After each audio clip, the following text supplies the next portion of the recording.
I'm David Eisenberg, Chair of the Verdugo Hills Group, and welcome to our meeting, those of you on Zoom and those of you in person. And thank you for our interest in this very important topic.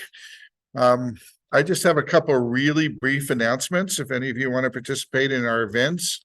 On Sunday, October 22nd, we have a Griffith Park hike on the North Trail Loop. All these events can be found on angelus.sierraclub.org/Verdugo. On November 6th, Sandra Odor is going to present Iceland as a slideshow for her recent trip. On November 12th, Evelyn and I are leading a hike to Little Tokyo in the Japanese American Museum. On November 19th, Jennifer Lim and myself are leading a hike to Hahamanga Watershed Park over in Pasadena. It's near JPL. On December 4th, we have a program that is Evelyn's program on Southeast Asia. She's going to talk about Vietnam, Cambodia area. On December 17th, I'm leading a hike with Jennifer to the Sepulveda Basin. We're going to do about a 5-mile hike around to, explore what's there and talk about the, there's a plan for that. And so we'll talk about that. And we have a save the date, Memorial Day weekend of next year. We've reserved Harwood Lodge for going. So you can tell me you're interested and sign up, but we're not going to, we're going to start taking money in around April. It's too early. You send a check now, it won't be any good by the time we cash it. If you live in Glendale or Burbank, they are both working on their IRP. The visioning part of the IRP for Burbank is finished. It will be coming to, I think, do you know the date when it's coming to? That's coming to City Council in Burbank, I believe, next month. This month, the end of this month, or next month, early next month. In Glendale, it's going to the GWP Commission at the beginning of November. There's one more scoping meeting, which is at 6:30 p.m. on October 16th. I'll be out of town, but if you contact me, I can give you if you're a Glendale resident, you want to have your input in how we get our energy. And today you should have received a mail from the Angelus chapter. This is the start of the chapter elections. And so all of you that are Sierra Club members, it's time to vote. There's 7 candidates for the chapter in 5 positions. We just did 2 town halls. You can listen to the recording of the town halls. The candidates are very impressive. In the Verdugo Hills group, we have 5 positions. We have 4 candidates. Feel free to write in a candidate. They will, all it takes is 1 vote probably to get them elected. 2. It's, we get the 4 of us running, we'll get enough votes, but you can name another person. We have a vacancy. It's kind of an automatic, it's if you write your own name in and you can become in the XCOM. We are starting the endorsement process for the Glendale City Council elections. The political committee is starting to work on endorsements for the national seats and the county-wide seats. They've only done, I think, 4 endorsements. Is that right? Yeah. And so you can go to the Angelus chapter website and click on political and then click on endorsements and bookmark that page. And the elections in March 5th, if you haven't registered or somebody hasn't registered.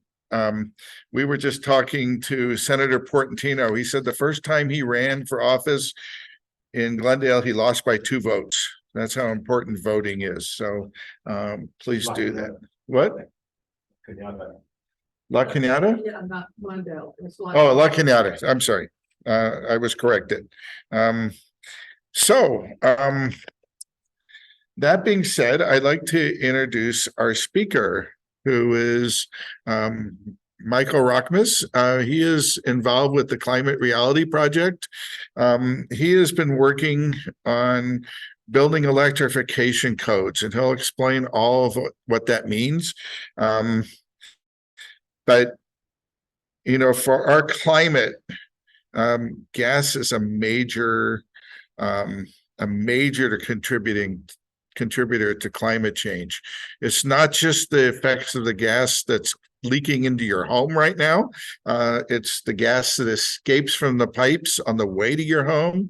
It's the gas that, you know, that big gas plume in Porter Ranch that came up. So Michael has worked on building electrifications in Pasadena successfully, Glendale successfully, and he's now working on Burbank to try to get them to pass codes for new construction. So Michael, here you are.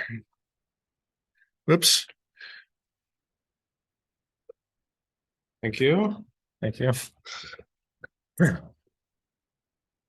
Okay, give me a second. I'm going to share my screen. Okay.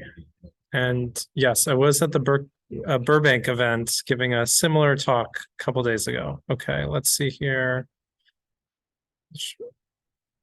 No,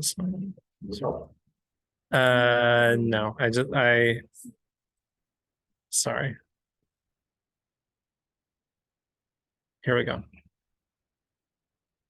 You got it. Great.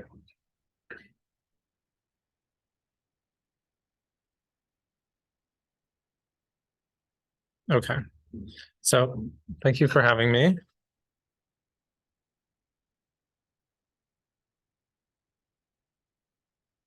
I'm a volunteer activist with Climate Reality Project, Los Angeles chapter. This is a photo of two of my daughters, Lucia and Alice. Lucia is almost 5 years old. They're a big reason why I do my volunteer advocacy for the climate. Lucia was born in 2018. It was right when the IPCC was coming up with their report on 1.5 degrees versus 2 degrees.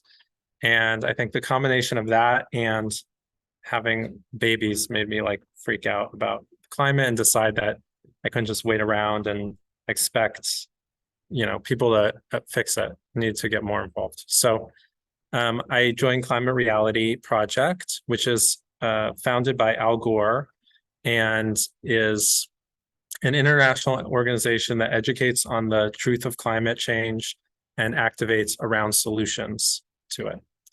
And I kind of fell into this area of building electrification. I don't have a history in building, you know, construction or anything like that. I do marketing as my day job. But it seemed like a good area where there's a lot of possibility for local action.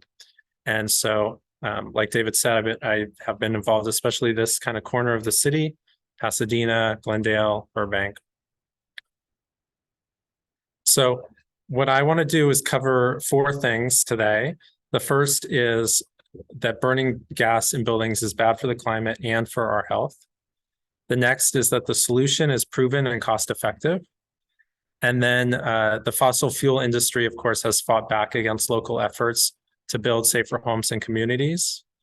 And that climate activists like all of you at the Sierra Club can help out to fight against the fossil fuel interests and win.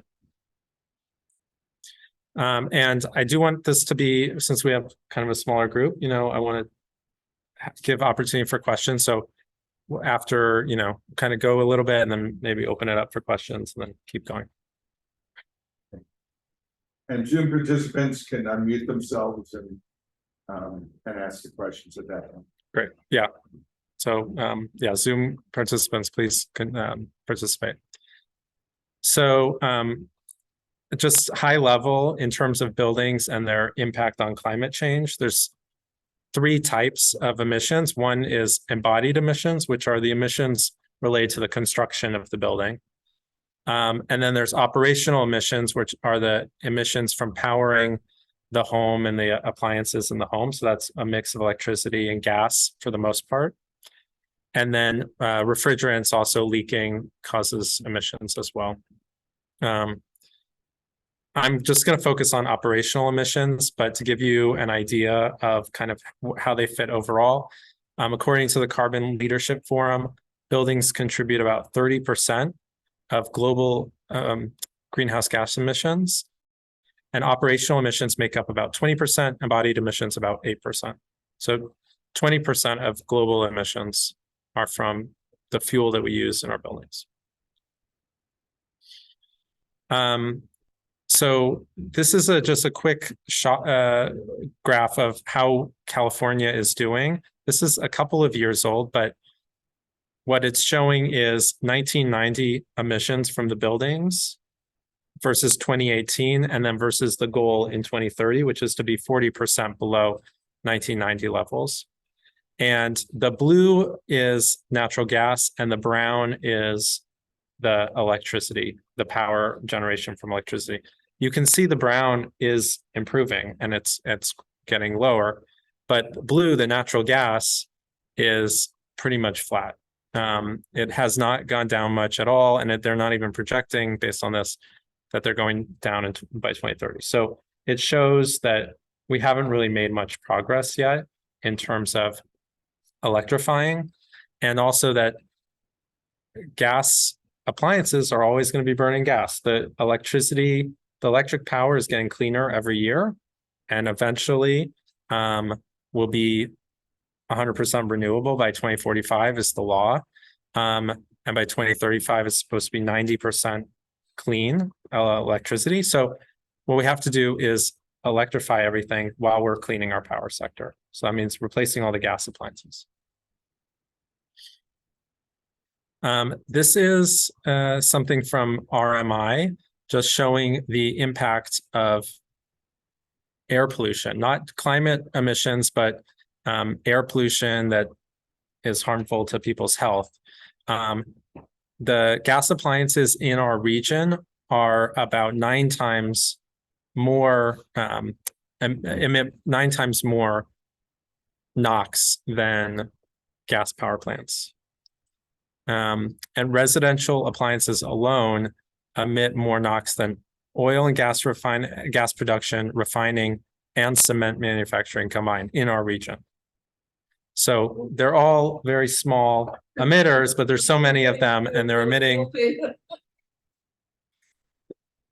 And this is part of the reason why our part of the country, our region, continues to have some of the worst air in the country.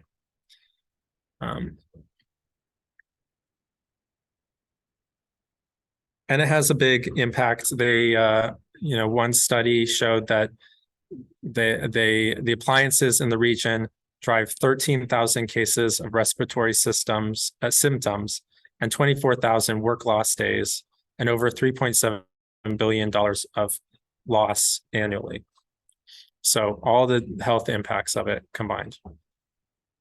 Yeah. Does that number that you have, does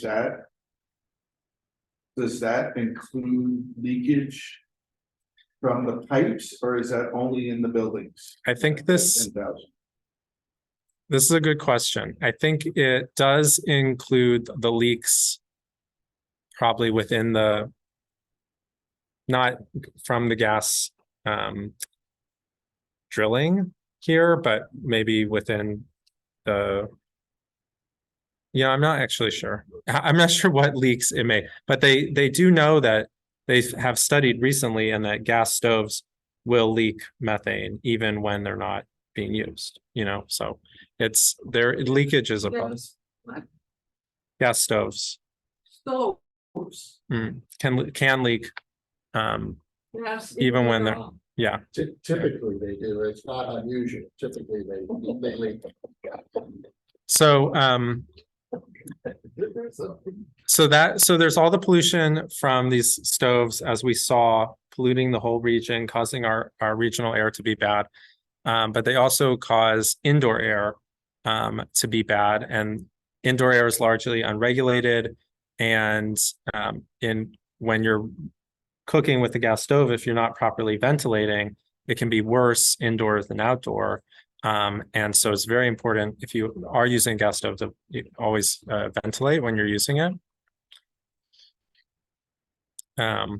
But this was one of the reasons, aside from all the climate things, it's one of the reasons why I really wanted to switch out my gas stove, which we did this year. Just because I would worry every time I turn it on. So that's just, a quick overview of the issues caused by gas. And removing gas from buildings will have enormous benefits, including healthier air in our homes, workplaces, and neighborhoods, safer communities, and more predictable energy costs. Does anybody have any questions so far? Yes. Sorry, the household gas use and leakage, if you know both of these, like what proportions are from stove, what proportions are from water heating, and what proportion are from space heating? Yeah, it depends on your region, but space heating and water heating are going to be the top two. It's probably like 35% each, maybe, or 40% each, and then the gas stoves is next, and then gas laundry dryers would be like a few percent. So that's the fourth one. So, but so in our region, I should say generally in Southern California, because it doesn't get so cold, it's more the water heater is going to be the biggest emitter, and then places where like in the mountains or so maybe here, but where it does get colder, it's the space heating probably that's going to The be. reason I ask is because the one thing that I have trouble wrapping my head around is cooking with light bulb. The electricity. So somehow food was meant to be cooked up on fire. Well, yes, and it. We're talking about stove. We'll get a little bit into the stove, yeah, and how it works. Yeah, yes. I mean, just thinking about it, because my gas furnace is vented pretty well. It's up in the attic space and it's vented well, and my water heater is well vented. But the stove, I mean, I try to always remember to turn the fan on above my stove. But the stove isn't vented at all. And my wife forgets to turn on the fan because she doesn't like the sound of it. That just seems like that's in terms of the internal pollution inside the house. It seems like that would be the big polluter. Right, yeah, the question was into what's the biggest polluter inside, and that's definitely the stove, Yeah, okay, because the others generally would be vented out. right. And then the stove, yeah, some vents with fans, they might be blowing air but not actually venting out. That could be a problem. Or yeah, and they're very noisy, and so And I will be closing in 15 minutes at 8 o'clock. are there any questions online or? The veterans are now closed.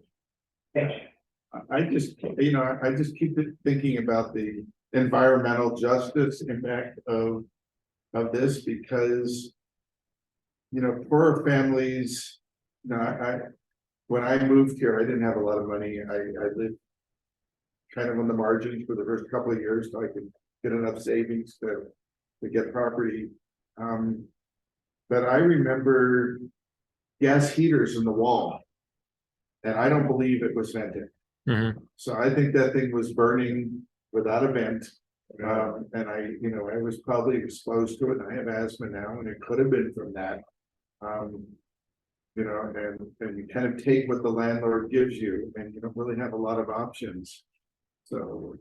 Yeah. That's something, when we talk about this, I mean, I know you're mostly talking about new construction, but, You gotta be our age even to remember those heaters, but no, they weren't vented. They glowed red, but they weren't vented. they're still around. Oh, there are places still around. Yeah, I The mean- first place I rented when I moved to the LA area had it.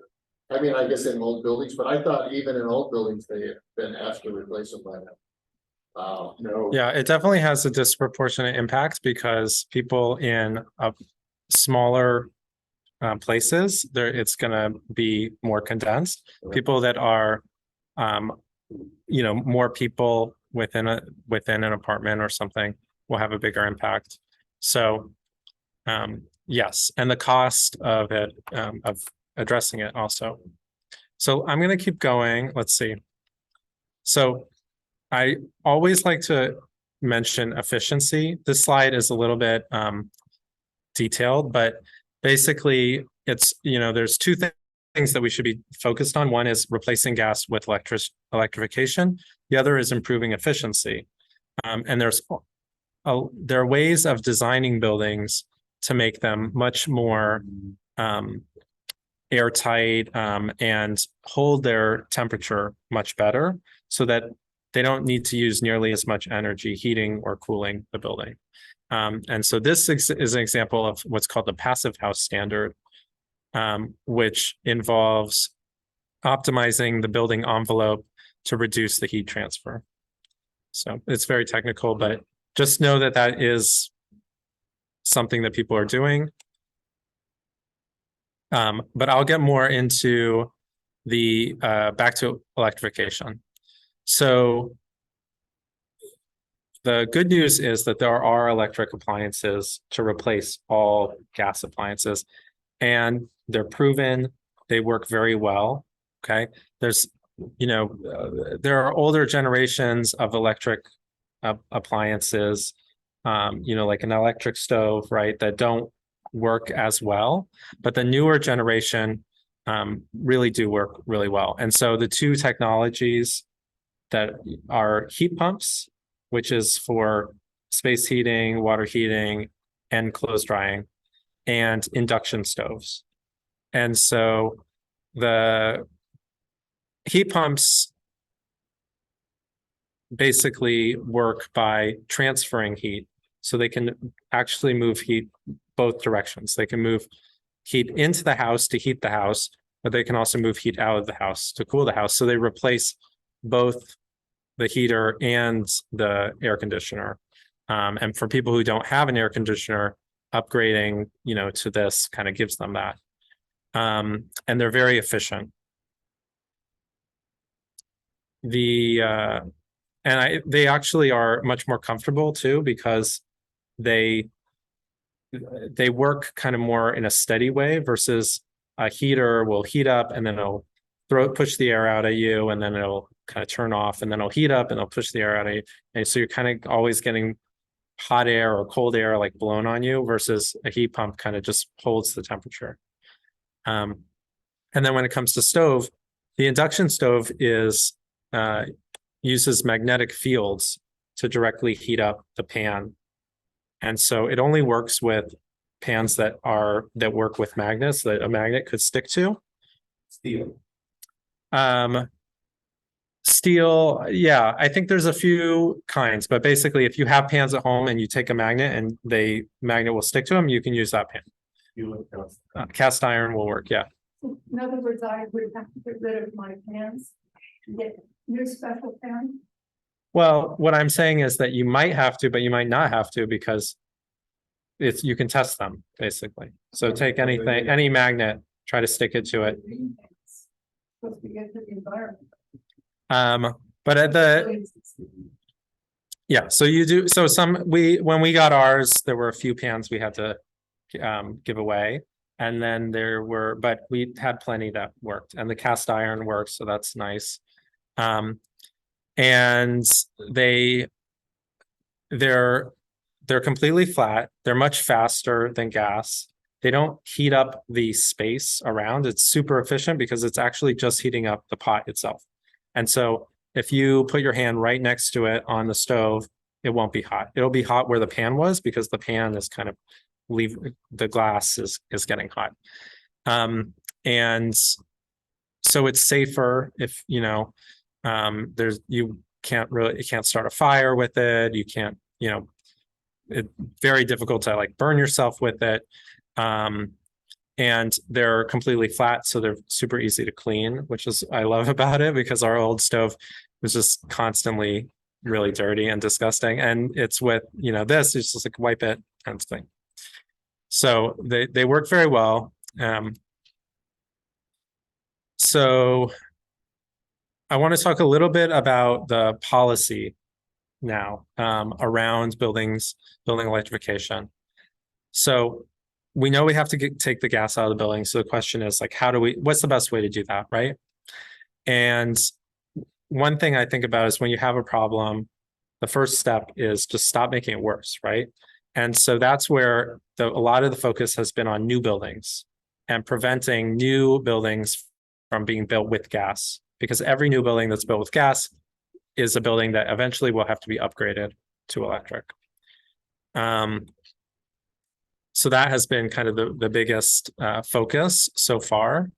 The good thing about that is that it's actually cheaper. If you're building a new building, it's cheaper to build it all electric without any gas than it is to do hybrid with gas and electric, because you're not putting in the work to do all the gas plumbing. So even though the appliances are a bit more expensive typically, the cost is outweighed, and you save, like on an average home, you save like $5,000 by just doing it all electric. So that's one of the reasons why it's been fairly easy to pass these policies relatively for new buildings, because you're not asking people to pay more. The next most cost-effective way to switch is to focus on when appliances need to be replaced anyways. So when an appliance is reaching the end of its life and you're going to replace it, then you can replace it with electric. There's definitely a challenge where if the wiring's not done ahead of time, then there's an expense of the wiring and time of the wiring. You have to get someone to do it. And this is why it's really important, if you want to do it for your home or your building, whatever, you should always plan in advance, right? Don't wait till the appliance actually dies, because then you're going to be desperate to replace it so you can take a shower or whatever, right? So Been there, done that. yeah, exactly. Well, that's normal. I think most of the time, normally you wait for it to die, you call the plumber, they'll come out and they'll recommend, well, just take what you had before, get the newer version of it, which will be more efficient, but it's going to be still gas, most likely, if that's what you had, right? And so we want to think about when appliances need to be replaced, but not actually wait till they die. And finally, there are ways to use monetary incentives to speed up that transition. And this should always be done with equity in mind and making sure that the incentives are going out fairly to people who need them. And I know that this group includes Burbank, and I was just at a presentation with Drew Johnstone, who's the sustainability officer for Burbank with Burbank Water and Power. And Burbank has passed some really, really good incentives. So if people are thinking about electrifying in Burbank, should definitely look those up. But give me 1 minute and then we'll take more questions.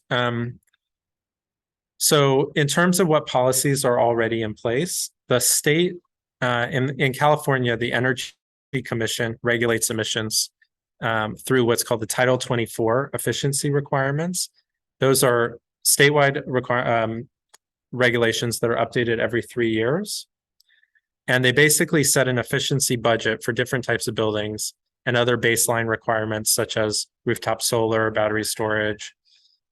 New rules went into effect this year requiring residential buildings to be what's called electric ready, which means they have to have sufficient electric capacity and conduits for electric appliances, but they don't actually have to install electric. They can still choose to do gas. But they also put in place some more strict efficiency requirements overall. So it is encouraging people to use more heat pumps, for example, at least maybe for one thing, like the space heating. Now closing in 5 minutes. At this time, please turn down all electric devices prepared to exit the building. We'll be closing proudly and Just waiting for the announcement. Okay, so the state, you can tell with this policy that's updated every 3 years that they're going on a path towards electrification and electric only, but they're not there yet, right?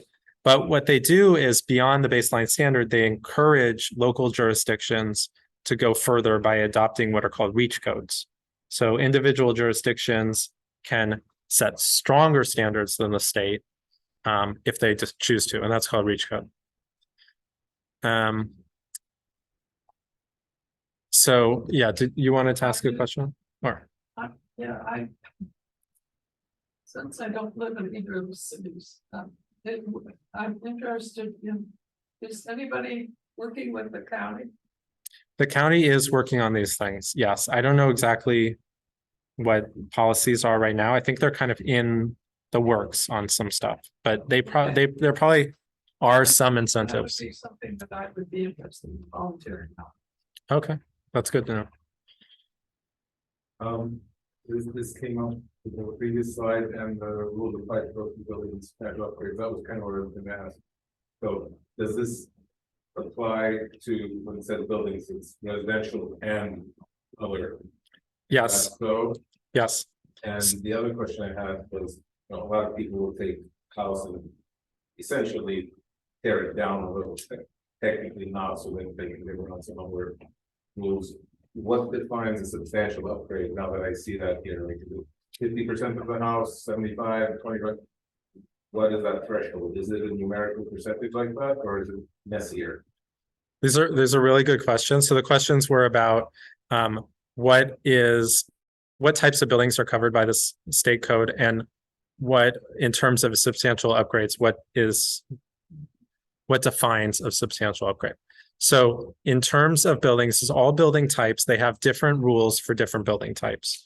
So they have kind of single story or single unit homes. Then they have multifamily, and then they have different types of commercial. Like so, the rules are a little bit different for each of those, but it's all generally going similar direction: more solar, more battery, and more efficiency. And then in terms of substantial upgrades, this is, I think, defined at the local level, and each locality kind of has its own definition. So, and it's really a good question. I kind of was going to skip over it because it's a little complicated, but for example, in Glendale, when they passed their new policy for building electrification, they didn't include substantial remodels. It's just new construction, but they said, well, we need a little more time to think about what that should mean. In Santa Monica, which I think is a good policy, it's 50% of the exterior walls, basically. So, or interior walls, it's like one or the other. So if a building, let's say they do tear down most of the building, but they leave up like one wall, that would count as a substantial remodel. That, in their definition, that counts as demolition, and it's new construction. It has to follow all the rules of new construction. So, which makes sense to me because it's much more cost effective to electrify when you're already opening up the walls and doing all that other work. So, yes, another question. There's a comment on the Sure. chat that George Fleming said that he electrified his place, and it was built in 1967, took out the gas meter, but he said it was very expensive for him to do that. So I don't know if you can address that issue, the expense of the conversion. Yes. If you convert. Yes, it is. There are expenses. The good news is that there are more and more incentives and ways to lower the costs of that. So I don't want to go into too much detail about it now, but maybe we can talk more about it in a little bit. Okay. What I want to talk about is these REACH codes. So the state encourages REACH codes. And in 2019, Berkeley was the first city in the country that looked at these problems with gas and decided to ban gas in new buildings.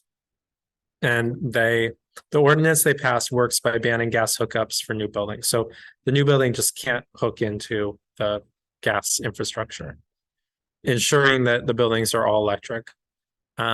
So this was just 2019, it's pretty recently, but since then, more than 70 municipalities, mostly cities, but some counties, have passed similar rules, using different mechanisms and with different exceptions, but basically saying that new buildings have to be all electric.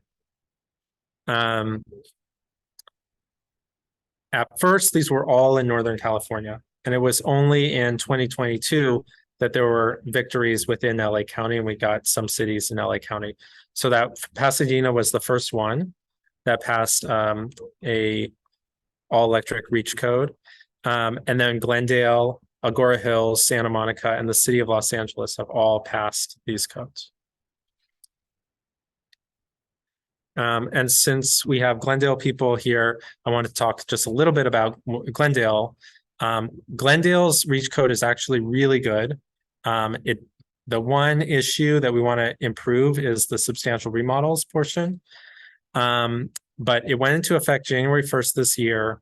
It says all newly constructed buildings shall be all electric buildings. Instead of having a lot of different exceptions, it has a technical infeasibility waiver, which basically means if you can't find an electric appliance that will do the same thing that you need, then you can get gas. But there's almost no cases where that would be the case. It's like only very technical needs, would fall into that. So that was a very good, pretty narrow exception.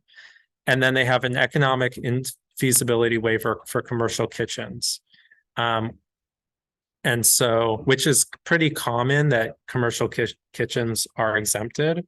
I think what makes Glendale's a little stronger is that it's saying you have to apply for a waiver. It's not just automatically granted, but generally commercial kitchen electric appliances are a lot more expensive than gas appliances, just because they're newer, they're not made in such high volume. So the price differential there is a real issue. And then in Burbank, Burbank has already committed to establishing a policy of all electric buildings in its greenhouse gas reduction plan, which was adopted in May 2022. However, the REACH code hasn't been established yet. And so that's kind of what we've been trying to work on.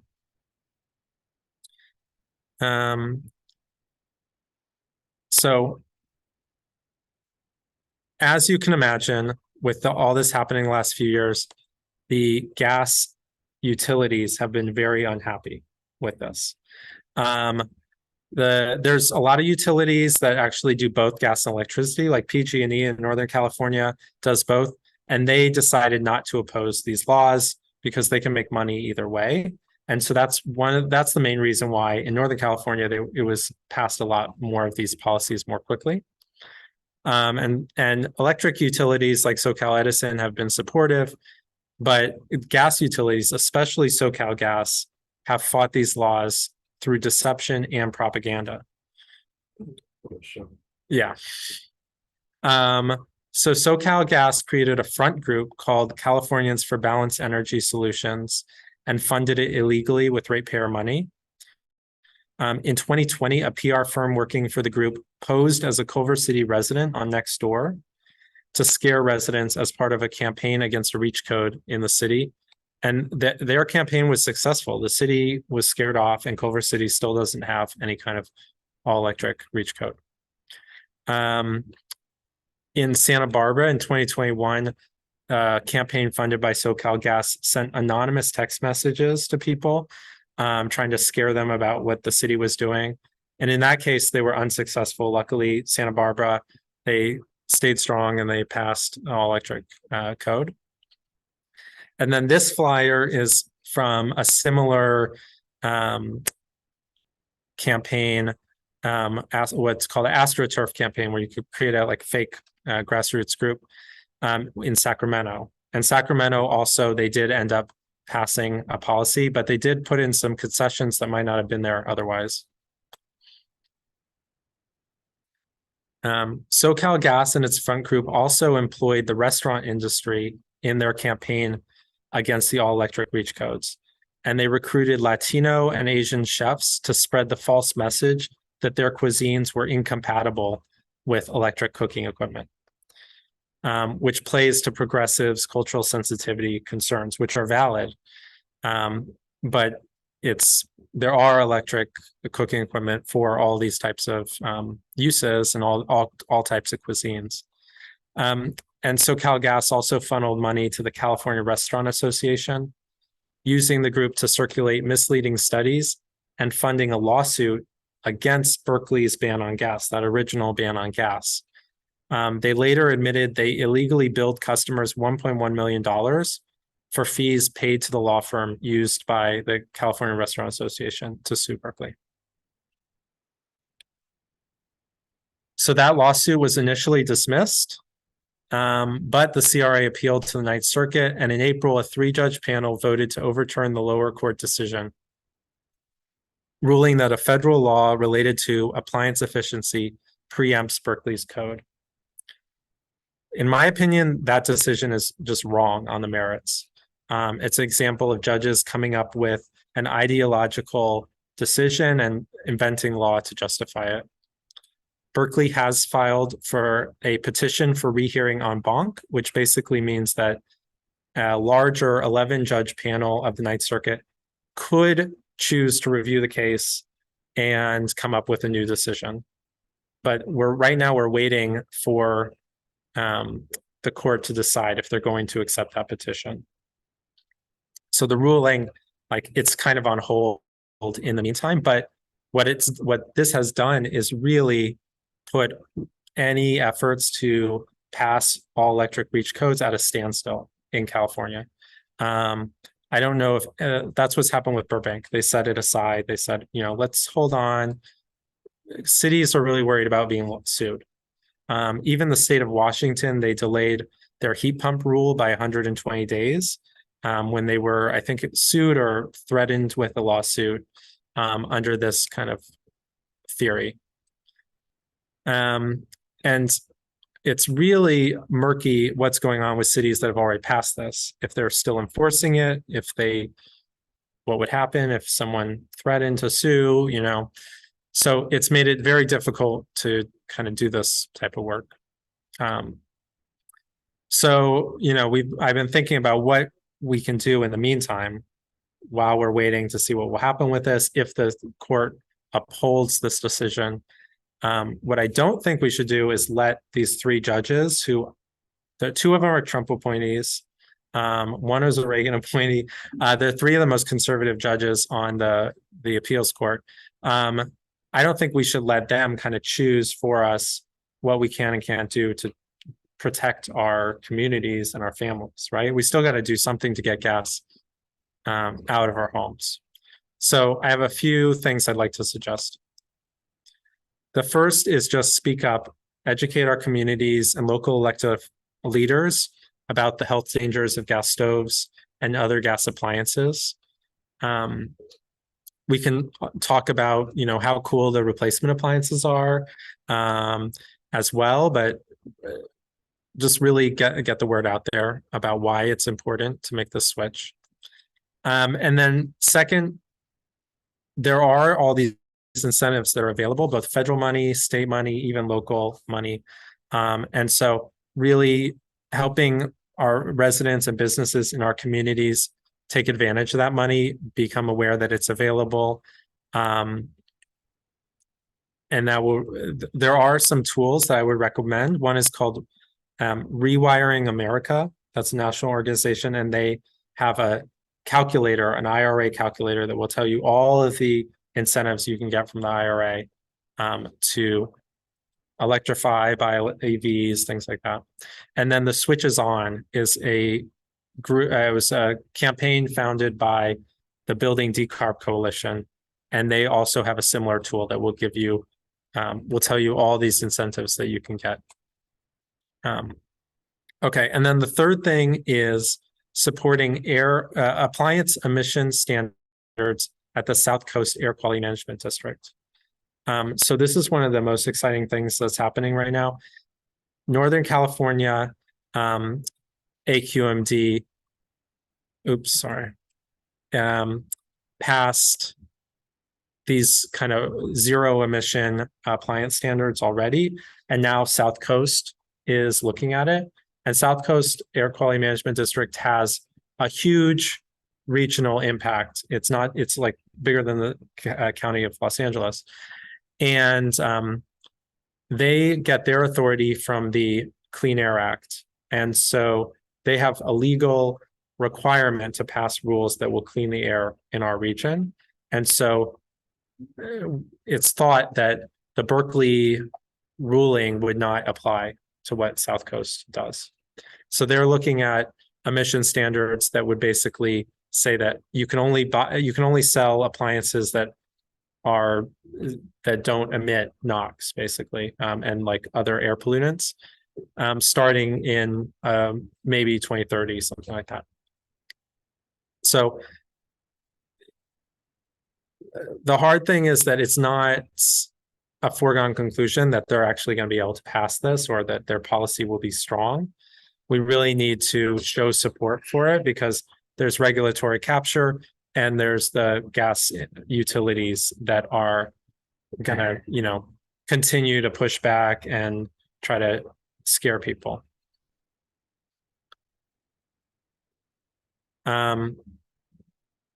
So I think that's it.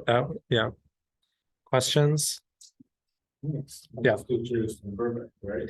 This is I looked up Burbank, and this was one of the pictures, and I use it. So it's from Unsplash, but yes. Any of the people on Zoom, just unmute yourself and ask a question if you have a question. Okay. Yeah, we're here. So I have some thoughts about this, and is Glendale's code invalidated by this decision, or is it? I understood it was a slightly different code.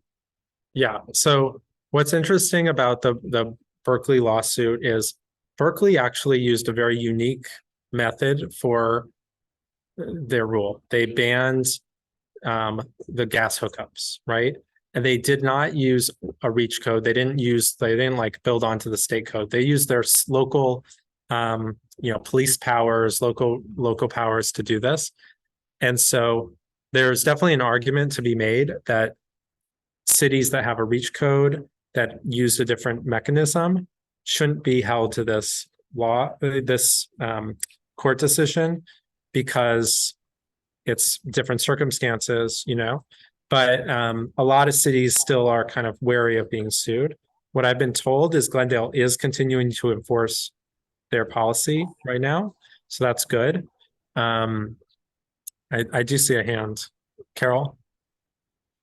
Oh, yes. Well, you've been talking about interiors, and I'm wondering about all the gas-powered lawn equipment that's used still. Some communities have outlawed it, but not many. So,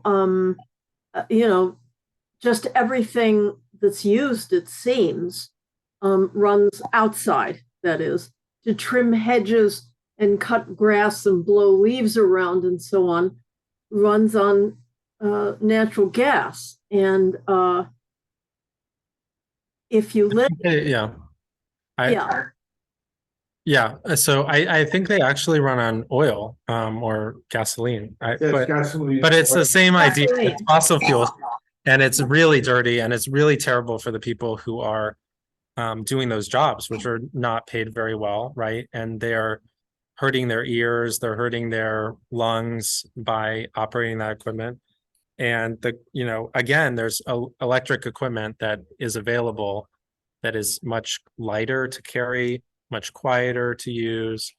You have to charge it. Maybe it's not as quick to refuel, but it smells a lot better, So I definitely agree that that's a big problem. And the state, I believe, has passed rules that they're going to ban the sale statewide of gas-powered landscaping, equipment. Has already passed that. Yeah. I think the biggest problem is enforcement. And what I would love to see is more education, Spanish-speaking, Spanish language education about it. And because the electric equipment actually is not that expensive either. And so I think the problem is it's not really enforced yet. But I totally agree that it's a problem. Yeah. Glendale did something very interesting. They don't find the gardeners. They find the homeowner that hires a gardener with gas. I think that is So- smart, very smart. There's a difference, but I think we're talking about it, the gas that comes through the pipelines. Yes, And- yeah, And that's, they just expanded Porter Ranch, and Porter Ranch had that huge blowout. And it's back with more gas than was in there before. And all it takes is we have another earthquake, and that thing will open up, and besides the earthquake, we'll have a cloud of poisonous gas. Earthquake. Carol, did you want to say anything else? Yeah, the so-called landscapers who do the gardening work where I live did a comparison of the gasoline-powered leaf blowers and the electric ones, and they said, "Oh well," and I've lifted both kinds of leaf blowers, and really they're both very heavy. There's this and that, but they said, "Oh well, with the electric ones, you have to keep them on because the battery, blah blah blah," and so on. And they kept trying to show how. I mean, this was the landscaping company, not the actual people. Sure. Yeah. The job. They were saying, they're much more efficient. The gasoline-powered ones are much more efficient, and I find that hard to believe, but that's what they argue. Well, they might. Yeah. I don't know about that. I do personally not care where the leaves are that much. Like that seems like the least important thing, and the most frustrating thing is we're always blowing the leaves around. And it's just okay. Now they're over there instead of over here. You're really. It's actually good, I think, for the trees to have leaves on the ground. So, is my understanding. I think we have other questions, Kim. Yeah, I want to ask about pool heaters, because I know induction stoves have made electric stoves very efficient. I know heat pumps done a good job with heat. What about pool heaters? Because typically those have been natural gas. Yeah, there are heat pump pool heaters as well. There are, yes. And I think in Santa Monica, a while ago, they banned gas-powered water heaters. And part of the argument is you shouldn't really need too much heating of your pool if you keep it covered, and yeah, so there are heat pump. It's been a while, but there was a report that they did for that when they were passing the rule in Santa Monica, and they showed that they are out there. I think it's only maybe really large swimming pools that like more of the Y or something might have an issue with that, but yes. So back to the cooking thing. Yeah. Sorry. Thought occurred to me that as a kid in Lebanon, none of the buildings were piped for methane, for natural gas. Everybody would get butane or propane in canisters. So kind of based on that, a couple of sub questions. One, where's the NOx coming from in burning methane? Is it just a contaminant? Because the NOx is various nitrogen oxides. And if methane is methane and it's pure, then that shouldn't be there. So there must be some contaminant. So does that kind of contamination exist in propane and butane? And for people who use those for their barbecues and so on, or if they were to use it indoors, not having gas plumbing, but if they want to cook with a fire and have that kind of installation. Do you know if there's as much of a leakage issue? What's the impact on the greenhouse gas factor, whatever that multiplier is based on CO2, propane and butane, as bad or worse than methane? This kind of universe of questions. Is there a greater safety hazard? Right. These kind of using that kind of very limited, localized for your stove, everything else, electric, no gas plumbing. Yeah, the question is alternatives to natural gas that are still burning a fuel. So methane is by itself a very potent greenhouse gas, much more potent than CO2.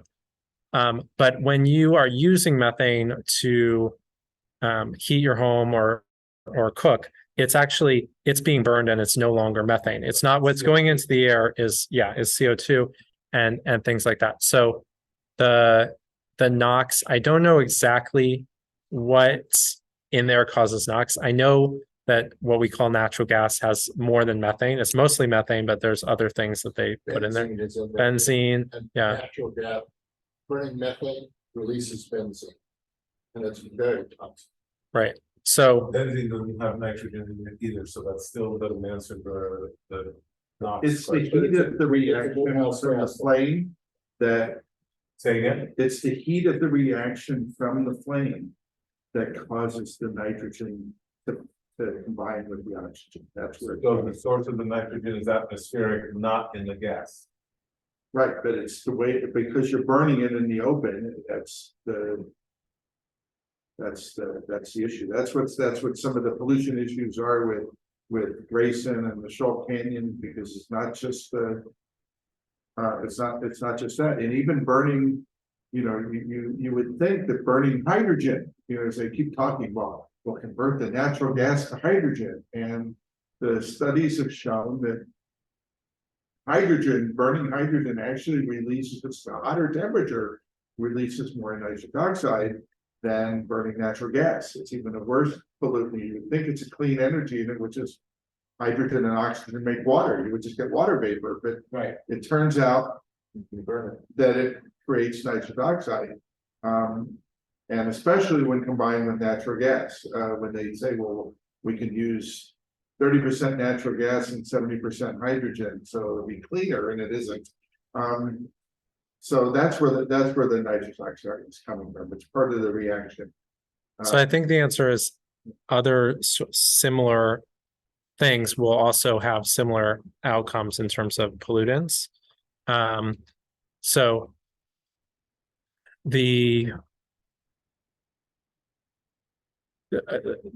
there are lots of different induction devices that are useful. I think someone on Saturday at this event showed that their induction cook, which is just a portable induction stove, actually has like a sear setting on it, so it can get hot enough to sear things.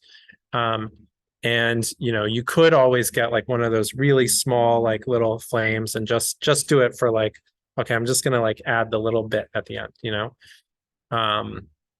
so yeah, but I'm not fully an expert on that. I do know that they have that I think it's SoCal Edison has a demonstration kitchen with a lot of this equipment, and they'll even like you can even borrow some of it. And it's I always forget the name of the city, but it's where they make sriracha. It's like east of LA. Irwindale. It's in Irwindale. So if you go to Irwindale, I haven't been there yet, but they have all this stuff.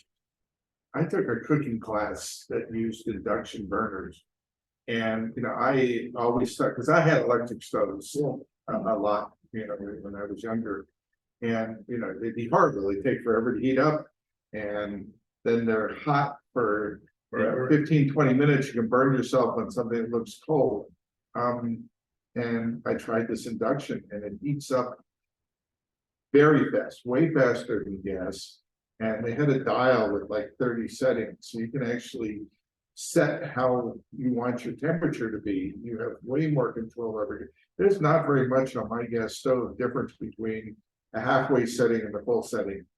It still can burn very easily, and it was just a pleasure to cook with. There is a learning curve because people are used to looking at the flame, and yes, exactly.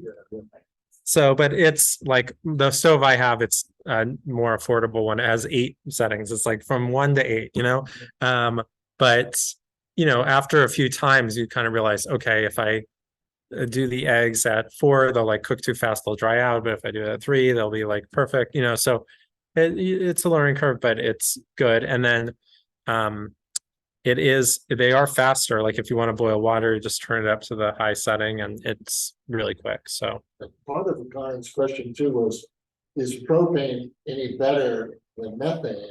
You know, if you're using a propane tank, is that somehow gonna be better than using, Better is less bad. less bad? well, one of the things people do one of the arguments people have had against these policies to say all electric buildings is, well, what about my barbecue? And then I would say, well, if you really need to have a barbecue and you really don't want it to be electric, because there are electric barbecues, you can get one that's just not piped and it will not be under that policy, And so you still have those options, but Electric barbecues are good. I have an electric barbecue. yeah, I have a George Foreman grill, it's electric and I use it, so. But you don't get the smoke. Right, exactly. There's a cultural component to that area. Smoke. The caveman effect. And there's this whole culture, you have this outdoor living and you have to have a gas fireplace. But some of that is propaganda by the gas industry. They have put out a lot of this over a long, decades, propaganda, and they've worked with different chefs and paid them to kind of make, talk about how great gas cooking is and things. And so